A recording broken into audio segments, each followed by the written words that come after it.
Hello my friend, let me show you the stuff. So, here is the bomb shelter. No, not really, but it looks like it, and it could be used as it, because look, it's this 2 meter deep pit that is on the top of this hill, and so that can be covered with this thing again. This was just removed 2 days ago, and the tube has been dug under in preparation of the electrician that the third electrician that I got on this job. The first two said, yeah, I'm gonna do it, I'm coming. They come out to check it out, and then trying to get them to get the job done, and they don't. Anyway, so now the third one. I do have some more faith in this one, but let's see. This one is 70 years old. Should be more serious, perhaps. Anyway, so here's the chimney exit here. Meant to be. It's not yet there. There will be a hole there, and then a chimney going out. And there is already a hole down there. If you can see it, there's this tube there, a hole with a tube, or a tube with a hole, and it goes underground and ends up over there. And so that is the entry of the fresh air, and then this will be the exit, like the exhaust pipe for the generator that is now also 2 days ago brought in here with the bulldozer's help, up here and in here. And so then, and over there next to it are the lithium ion batteries and the inverters under a piece of plastic covered, and a 2.5 meter ladder that can get you in and out of it through that hole, manhole there with this cover on it. And those are the 9 solar panels waiting to get connected. And so then I'll have an electricity system that the job is that I can't do. That's why I'm needing an electrician, but it's just a bit specialized, but not all that, is to have the system producing continuous power that can be relied upon for the aquaponics system, because the aquaponics needs to be relied upon, because as soon as the power shuts off, then all the abundance of life that is supported by it, by having extra oxygen pumped into the water and the water circulating, all that needs pumps. And as soon as those pumps stop, then the amplified, like tenfolded amplified life that is dependent on it, like all the fish and all the plants from the aquaponic system, will then die, and so it has to be relied upon. And so then now I need this generator, which has an electric starter engine on it, and then it needs to switch on automatically as soon as the power drops under a certain point. Then automatically the generator takes over. And so that's a bit of a technicality on the electrician's level that is not really something for me. Anyway, so yeah, that's what I'm waiting for. But anyway, so there it is. This is the power thing that has nicely been advanced. And there's more. Let me show you more. Here is the new lake. I don't think you've seen that one. Super awesome. Beautiful lake. Look at that. Right here with that dike over there. By making that dike over there, I dreamed this lake up. Really, I dreamed about it. A lake at the top end of the land.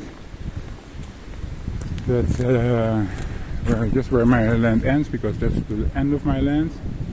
And so this is the highest point where the river enters my land. And so actual river is down here, you see. That's the river here, but this river is way lower than my lake, and so now I've created this high point of a huge water source. Yoo-hoo! With here, I call it emergency exit. When it gets too high, then it doesn't destroy the dike, but it goes down to the river like that.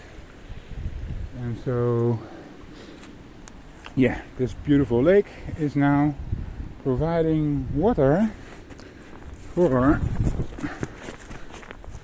this mega filter that you can't see, hidden here, but now I expose it because I just put this big tube to put the distance there. See this big plastic PVC tube, I put it there, keeping the tube under it nicely submerged. And so the sound you hear, and you can see it here, the water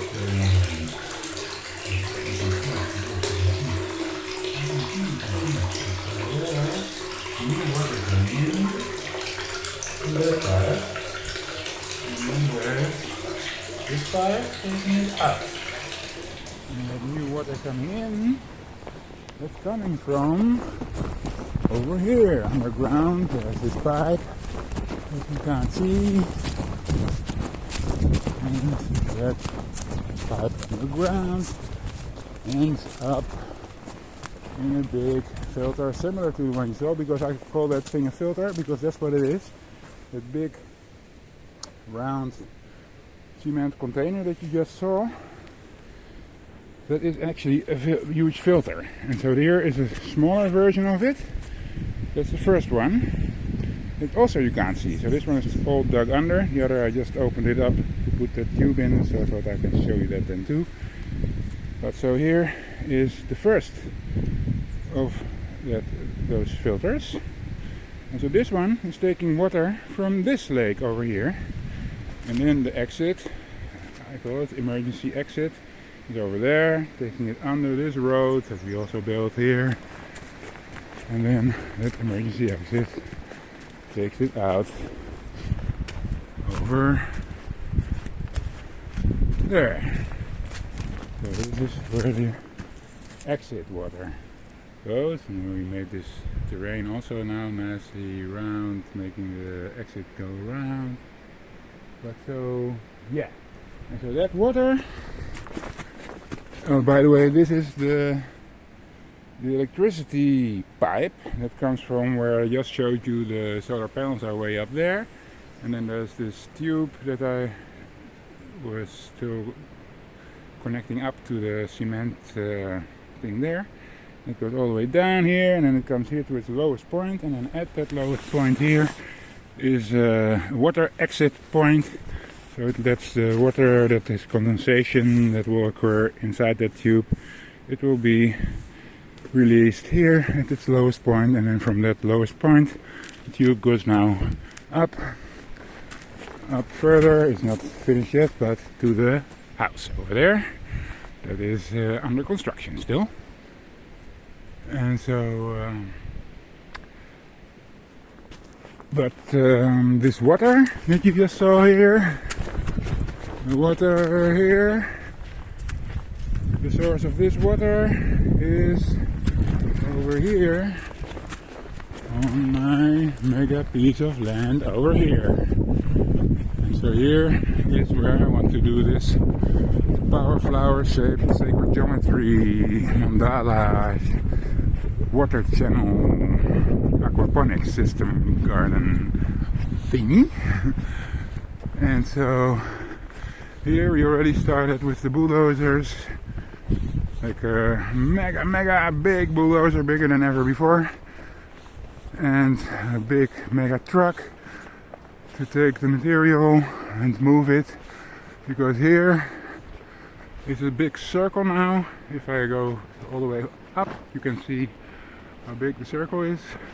It's not ready yet, but you can see there's about half of this circle has now been flattened and lowered, and so it needs to be lowered to the level of, on the other side of this dike, this water point, I call it lake, which is the lowest point now on this area, which is the highest zone on my project. So that's where now the water from this giant clay quarry, it used to be a clay quarry, it's all like a clay bucket, and all that water gets concentrated over here, but it's very low now, so it needs to be with a little dike in between over there. It will be like heightened up 1 meter with a dike of 1 meter. That means that the water on this side will come 1 meter higher. That means that it will reach the ground level over here of this big flattened circle that is then soon to be finished up. And then once the ground level of this is level with the water level over there, then you dig the trenches of the Power Flower geometry into the flattened surface, and then you can easily fill them up and keep them replenished with the water collected in the lake. So that's the plan over here. And so the excess of that water goes to what we just saw, that first filter at the place where you couldn't actually see it, but where I told you there's this other circular cement container in the water acting like a filter. So here's, by the way, my wood waiting to be used for building the roof and the rest of my house, but I can't do that by myself, and so I'm waiting until spring when new volunteers will hopefully probably come. Anyway, and so here is this water from that big project zone area. All the excess of it goes here. Then it is taken firstly up by this filter over there. The filter takes it underground to the bigger filter over there next to that lake that I just showed you. And the excess of that, if it's too much, it goes through that big tube underground here under this bridge, and there, as I showed you, over there. And so there from it goes here. Here, by the way, is another toilet filtration system in the works for this zone over here, where now there is nearby up there electricity. Down here a water filtration system, which will also be used for the houses in the project zone over there. Anyway, that's just by the way, on the way. But so here, this water that is this exit now goes over here. This needs to be emptied still with it's filled up with sand. So this should be a lake zone, but now the lake filled up with sand because of this newness of the channel that takes down the sand first, and then the sand needs to be cleaned out, and then it will gather here, which it did, and now we have to remove this. And so then it goes through that tube, under that bridge over there, here, all around here, over there, and over here. Like this, here next to this nice little garden in front of the house. And so here there's a little tube bridge over here. Takes you here, you see all the woven willow domes are now nice visible in the winter time. All the leaves are gone. You see all the work done with the woven willows. And so that's all this hedge is like all woven willows, you see? All along the fence way there are woven willow domes. Look at here's my garage next to the house. Big garage here, woven willow dome, and that takes your car and you can back park it from there, and then whoop, there you drive it out. The road still needs to be constructed. Here you already saw for I think the serpent of life, as I call it, where that is part of the water filtration system, which will also be built on the other side that I just showed you, but here it's already all built. And so the water from the house already goes underground with tubes ending up in this system with stones in it. Like this filtration stones, and also reed in it, so it's a reed filter. You see, there's a bit of reed already that I planted there. It will grow to be more. By the way, there's all these I had grapes that I planted next to these woven willow domes, and so the woven willow domes will be having here another beautiful woven willow dome. All these woven willow domes will be having grapes growing from the ceiling of them. So all kinds of types, you know, every plant is different. I have a few only that are the same, well, very little, maybe 2 or 3 plants that I have double, and the others are all different types of everything, even if it's still grapes. And grapes, it's different types of grapes. Anyway, so this is the water serpent, and so here the head, we just added the head of the serpent of life. This is just a new addition here, this height over here, because avocado trees can't support wet taproot, and so the taproot goes 1 meter deep and can't touch clay in that entire meter. And so because this is going deeper than you see the floor level here, because there was this trench here that I filled up with all this wood that is like the bones of this serpent inside it.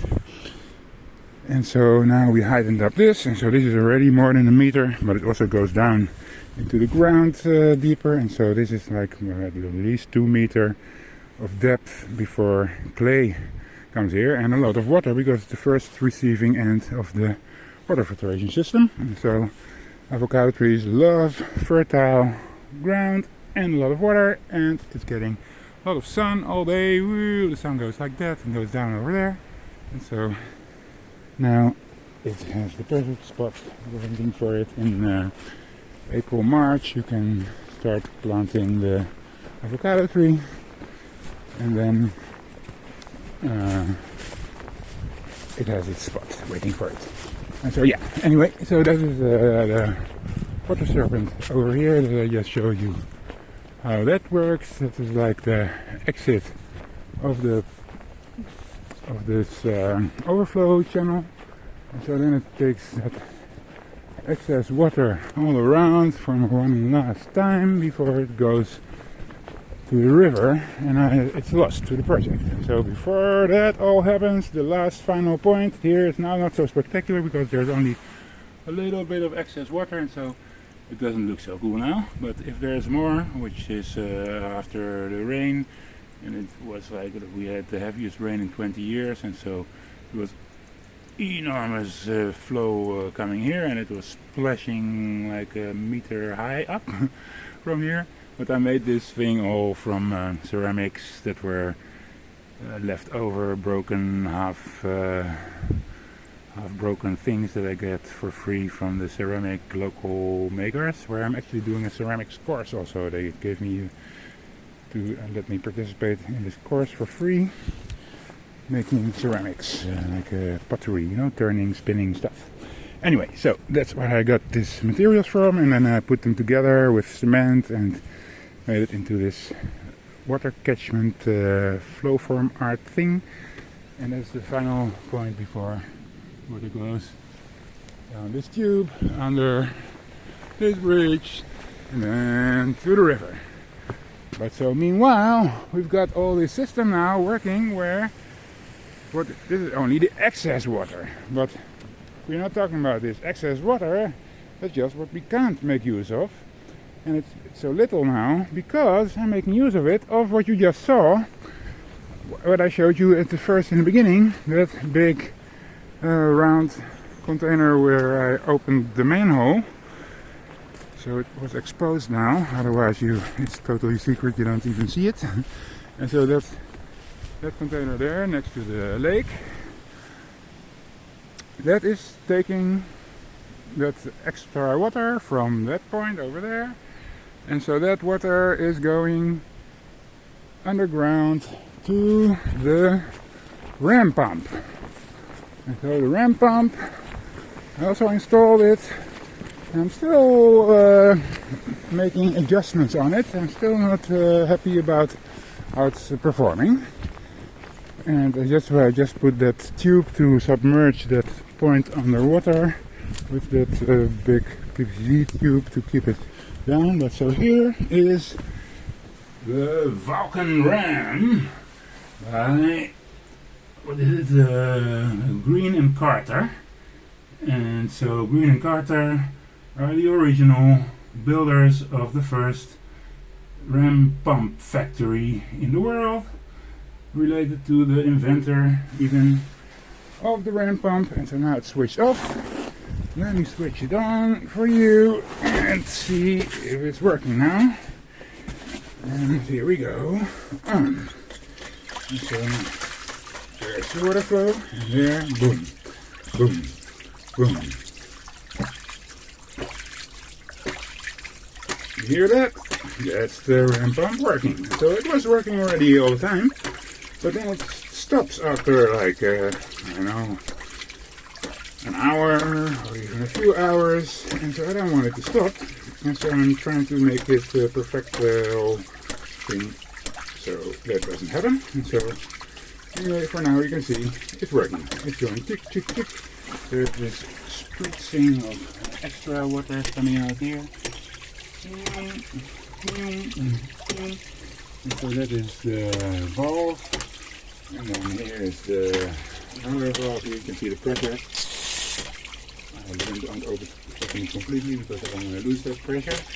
But anyway, there's all this pressure there. And so this is the exit of it. So this is the entry with a steel tube that is good for absorbing. Oh, and now it stopped working. Ah, you see, that is what I don't like. Maybe let's open it more. Where did it stop now? It's still stopping. So I'm not satisfied yet. I don't know why it's doing this. Ah, there's air. Ah, that's good. And so that's what I pushed the thing down for, with that big grey UC tube, because I thought maybe then I can release the air that is trapped up there, and then if there's no more air trapped there, maybe that could very well be the cause of the trouble. So, oh, that's it. Now it's releasing a lot of air. It's a very good sign. I hope that after this stops bubbling, we have a working ram pump. Look at that. A lot of air was in there. And that didn't happen before I pushed down that point, and so this is a novelty that is a good sign. And so maybe, I don't know, it will work better. I'll stop it first to get it into a strong starting point of the flow. 1, 2, 3, open up quickly and see if it does its job now. Let's see, actually not the way you should do it, but sometimes it works like this already. No, this time not. So then closing the entry, closing the exit, then I open the valve for the, there's all the pressure gathered by this system, and then here release the water that is in the down part of this column.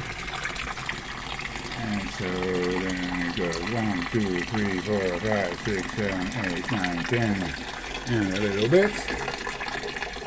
And then that usually makes a difference.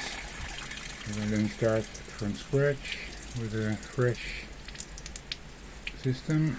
So almost, drip, drip, drip, drip, drip. Let's say it's enough for now to make the video not too long. Close, close. Then open the entry valve. See if it does its thing now. Yes, now it closed the thing while this is now all open. This one is closing automatically, which it should do, of course, by the pressure. And so now you can open it like this and give it a bit of a rhythm. And then maybe it picks up the rhythm. Yeah, now it picked up the rhythm. And now it's working. You see? And so now I hope it will stay working. That's the thing that is all meant to do. And so now it gets into the rhythm. Once the rhythm is steady, I'm going a bit fast. I usually wait like a minute or something before I do this. And you should also officially, but let me just hasten up this video to see if we can get it to work quicker. And otherwise I'll just restart it later. But so now, pump system is working. See, the valve is releasing its extra, the entry is open, the exit is open, the two valves are closed, and the whole system is working. So this is the way it should be working. Also, it's making a better sound now. And so that is the ram pump. Okay, so that was a little ram pump story. So that's the water system. And we've got more, because what I'm most proud of now is actually this super cool, because so now this water gets pumped up all the way up there to these water containers that are above the house. And so above the house they now gather water in 1,000-liter containers, and on the best day that it was working I had like 3,000 liter collected in one 24-hour cycle. And so that's how do you calculate that? 3,000 liter per day times 30 is 10,000 or something, is 100,000. 100,000 liter. So here I 100,000 liter a month. Here I made this expansion. This is the Tufna road with bought material. But here I got my own material from the river. Wow, that was a big job. With this stuff from like sand and stones, grit that I collected from the river, taking a bucket and then scooping up the stuff that the river collects at its bottom. And so then maybe 200, 300 buckets throw out water, keep the sand and stones, and then spread them around and flatten them out. So here's my little side of the river washing unit. If I don't want to, I'm not wearing my rubber boots, then you can stand on the side here and do whatever you need to do that you want to do in the water, and then not get your feet wet. And so that's what's going on over here. And so then here we've got this beautiful river over here, and then here another dome woven, but you can now clearly see how the woven structure is all put together. A lot of work, you can't imagine, hanging on trees from way up there. Look here also, you see, it's all woven together. So it means that those are still like 3-4 trees on the top, like they are still not bent down. That means that I'm standing over there, if you can imagine, hanging with my life on one of those trees, so it bends down, and then I weave it stuck in that downward position. Here I made this nice little gate, and so here you have this really nice shaded dome next to the river. I was sleeping here in the summertime last summer on these straw bales. A bit faded look now after the whole heavy winter. Anyway, here's the next to the river, where there's this exit here of water going from under the road, collected by this channel over here. And so this channel collects it over there and from that tube, and then takes it under the road and brings it over here. And there I want to catch that water for one last time, filter it in this way by having the tree over there, filtering the water and keeping all the nutrients here, and using them up one last time here with some plants that I planted here. I can't even see now, where is it? Oh yeah, here is a blueberries. What's more? Where's more? Oh yeah, here's a raspberry, and here is a what is that? Oh yeah, a blackberry. No, how you call it? Raspberry, no, brambleberry. And so these are in this dike that I made along this riverside. But also here are all these trees along the river. This is a yellow guava, yellow guava, Cattleya guava. It's It's also called a lemon guava. That's the most common name of it. It's not written there. And so here is a chirimoya. It's another guava type fruit. Here's a I call it a fig tree.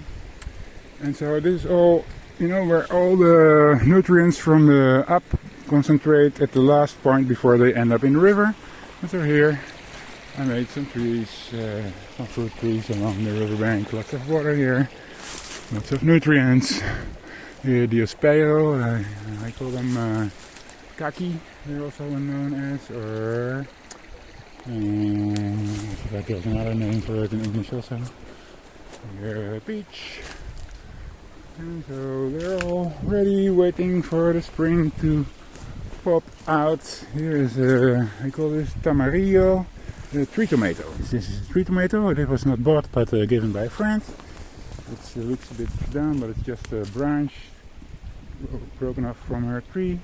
4 of them, 5 of branches she gave me like that, which I planted, and this is already like 2 months in the ground, and it doesn't die because it is alive, although it doesn't look so nice yet because these are the big leaves that were still on it from it being a big tree. And so yeah, there's all this beautiful stuff growing here on the riverside, but that's way from all of the beauty here, because here is the latest pride. No, not the latest, there's an even later version of it. And so this is what I worked my ass off on also this last winter and fall. Here you see these steps, I call it terraces.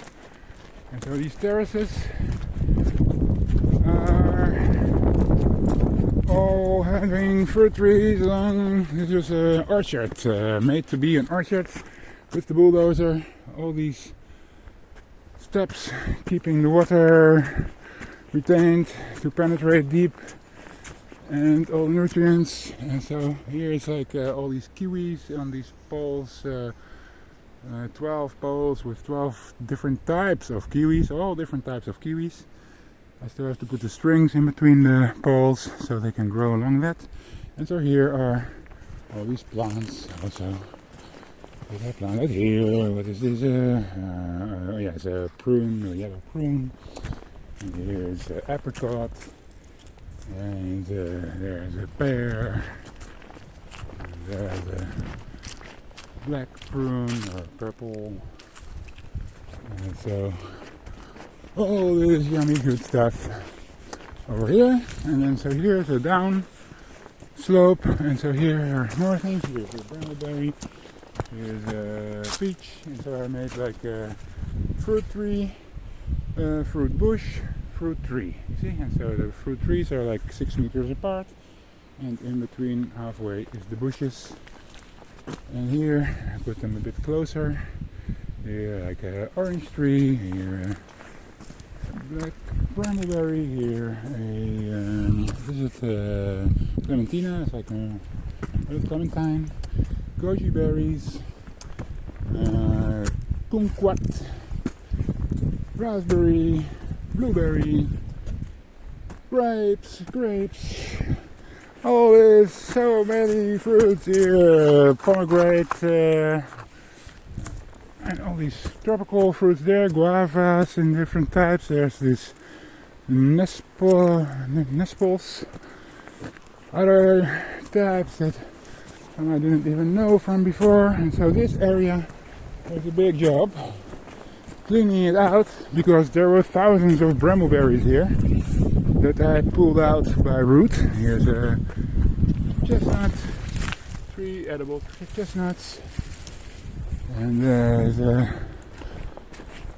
this is a Suriname cherry, it's called. Like this it looks, pitanga it's called in Portuguese. Here this is almond tree. This is a mix between apple and pear, very nice tasting fruit. I knew it before, I tasted it, it's very good. Here these guayaba things, Acima triloba, which is also guayaba rosa. This is a pink guayaba. And further down I have a white guayaba, and so all these terraces full of fruit trees. So I have bought around 200, I'm close to 250. I bought another bunch yesterday. Look here, new ones all waiting to be planted. This one should not lie like this. So you see all different types again, more. For this new zone, here is a fig tree of the type, I don't remember, doesn't say type, but many different types of fig trees. And so here is the new zone. So what I just showed you over there, that has all been worked by me and planted. So this is just 2 days old. It was all this brambleberry bush, and now we turned it into this beautiful park-like terraced orchard. Beautiful. With another step added to the whole program over here. And then here I was already planting some stuff along the road. And then now we've got this whole extra thing. And so here ends my land, or begins my land actually. So here at the beginning of my land, we start with this beautiful terraced zone. So beautiful and very nice new addition. And there you see the big pile over there. That's all the brambleberries that were removed from here. So you can imagine,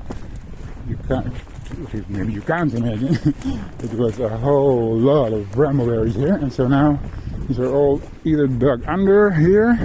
Here I wanted this tree to be under it. You see here there's a tree under it that will help in the support of this wall, but also it will be absorbing the humidity and having microorganisms in it. And so it's perfect to have as an extra inside the wall. So there you have the fruit trees on top, absorbing what is absorbed by the tree like a sponge in it. So here it is, a very nice zone over here where you can nicely sit like this. And so here will be a little lake once the water collects, because you see it goes down and then a bit up again, and then extra overflow going down again. That's the last retainment zone for the water. Once there's a big rain, it will fill up.